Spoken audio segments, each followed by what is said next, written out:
Tongping to Jabal residential area. All what was required of him was that he was needed to relocate alone himself with his family, his wife, and a bodyguard plus a senior officer that would be assigned to him in his second residential area. And let me make it very clear that he was not being effectively placed under house arrest. He was simply being told to relocate from Tongping because of the presence of the security forces, the inconveniences the insecurity forces were causing in the area.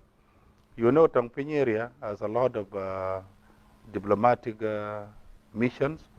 A lot of diplomats are residing in Tongping, and where the incident took place, not very far from the residence of the American ambassador, and that area also has a lot of NGO.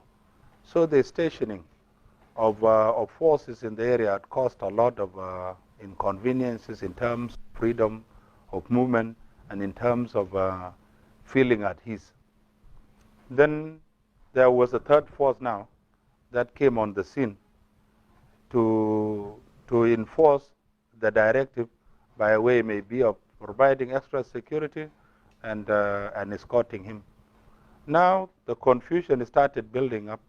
The force within the perimeter wall, the force outside, the second force that had been deployed about 2 weeks earlier on, and the third that arrived at around 4 to 5. All of these forces are under different commands. And the element of this exercising proper command, control, and coordination somehow got lost. There was misunderstanding. And as a result, the two forces exchanged fires. That was the start of the armed confrontation that you heard of. And of course,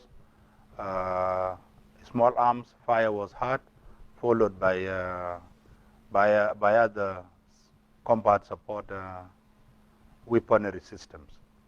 That was what transpired. Immediately after the eruption of the clashes, the first step that was taken by the Chief of Staff was for him to rush to the scene.